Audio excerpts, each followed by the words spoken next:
अत्याचार के मामले में राजस्थान अव्वल दर्जे पर है, लेकिन फिर भी राजस्थान पुलिस के मुखिया डीजीपी एमएल लाठर कहते हैं कि महिलाओं के संबंधित मामले ज्यादातर झूठे साबित होते हैं। लेकिन डीजीपी साहब को ये नहीं दिखाई देता कि एक नाबालिग बच्ची पर तेजाब डाल दिया जाता है, एक बच्ची मंचलों से परेशान होकर सुसाइड के जैसा कदम उठा लेती है, लेकिन डीजीपी साहब यही कहते हैं कि पूरे मामले लगभग झूठे साबित होते हैं। हमारे साथ जयपुर वॉइस मौजूद है, आपसे बात करते हैं।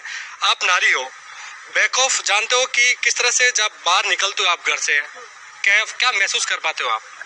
देखिए, ज़्यादातर अभी जैसे शहरों का मामला है तो शहरों में ज़्यादातर हम लोग सेफ फील करते हैं, लेकिन खबरें हम भी सुनते हैं कि परेशान हमारे मम्मी पापा भी रहते हैं कि जब घर से निकली है बच्ची तो सकुशल घर पे आएगी या जो भी हो। हमें हमेशा यही कहा जाता है कि भाई सतर्क रहो, लेकिन ज़रूरी नहीं है कि हर शहर में इस तरह का माहौल हो। जैसे अभी जयपुर शहर में है तो हम आते हैं, रोज़ आते हैं ऑफिसेज, तो इतना हमें नहीं रहता, लेकिन जब रात में हम आते हैं तो हमें डर रहता है। हम अपने साथ सुरक्षा की चीज़ें रखते हैं कि अगर कुछ हो तो हमारे पास कुछ रहे, इमरजेंसी कॉन्टैक्ट्स रखते हैं कि कहीं भी कुछ हो तो हमें रहे। तो एक डर रहता है कि अगर हम रात में ऑफिस से आ रहे हैं तो भी हमें डर रहता है। सुरक्षा सिर्फ इतनी है कि गर्ल्स अगर खुद का एटीट्यूड रखें, कि स्ट्रॉन्ग रखें एटीट्यूड गर्ल्स खुद का, तो शायद जो है उनके साथ छेड़छाड़ जैसी घटनाएं होती हैं या जो होती हैं वो कम हो सकती हैं। बाकी खौफ की अगर बात है तो रात के समय या शाम के समय अगर हम ऑफिस आते जाते हैं तो हमें डर रहता है थोड़ा। आप एक महिला हो, आपके भी घर में बेटी है, जब कुछ ऐसे मामले आते हैं कि आपकी बेटी या आपके कोई संबंधित है वो उन चीज़ों को छुपा लेते हैं, कोई मनचला छेड़छाड़ छुपा लेते हैं, उनको क्या कहोगे जो इन चीज़ों को छुपा लेते हैं, दबा लेते हैं, जबकि बैकऑफ होकर उनके खिलाफ आवाज़ उठानी चाहिए? बच्चियों के लिए मैं माँ हूँ तो ये सोचती हूँ और सभी माँओं को ये कहना चाहूँगी कि बचपन से उनको ऐसी शिक्षा दे कि मतलब डरे नहीं किसी से, अपनी आवाज़ उठाएं वो लोग, ताकि घर में भी घरेलू हिंसा के मामले इसीलिए बढ़ते हैं कि बचपन से लड़कियों को अपनी रक्षा करना और आत्मरक्षा के जो गुण है वो उनमें होने चाहिए शुरू से।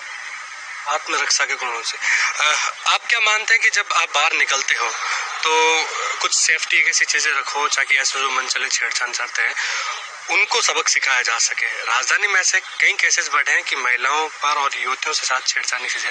कल एक मामला आया था कि युवती के मनचले परेशान कर रहे थे और युवती ऐसा मतलब शौक में आ गई कि वो सुसाइड करने के लिए चल गई। शौक है कि निर्भया टीम ने उसको बचा लिया। तो कहीं ना कहीं ये फेसेस आपको भी देखना पड़ता है। एज अ गर्ल मुझे ऐसा लगता है कि हम बहुत एक्सट्रीम चीज़ों पे बात करते हैं, जबकि हमें शुरू बेसिक से करना चाहिए। हम कहते हैं सरकार क्या कर रही है, लोग क्या कर रहे हैं, दूसरों को क्या करना चाहिए।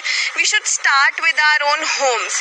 लड़कियों से ज़्यादा हमें इवन लड़कों को भी बताना चाहिए कि इट इज़ नॉट राइट। आप सिर्फ जब लड़की की कोई गलती नहीं है तो सारी शिक्षा उसे क्यों दे रहे हो? जो हमारी अभी की जनरेशन आ रही है, बेसिक हमें अपब्रिंगिंग पे देखना चाहिए कि हम इवन लड़कों को भी वो इमोशन, वो चीज़ सिखाएं कि अगर वो आपके साथ हो तो हाउ वुड यू फील, ताकि किसी भी लड़की को घर से बाहर निकलने से पहले ये सब नहीं सोचना पड़े कि मैं अपनी सिक्योरिटी के क्या लेके जाऊं, मैं क्या पहन के जाऊं, मैंने कुछ रिवीलिंग तो नहीं किया। क्योंकि हमें भी बेसिकली जीने का हक है, नॉर्मली जीने का हक है। किसी लड़के को तो बाहर निकलने से पहले ये नहीं सोचना पड़ता ना कि मैंने ऐसे कपड़े तो नहीं पहने कि ये ज़्यादा रिवीलिंग लगे या इससे मेरे साथ कुछ गलत हो जाएगा।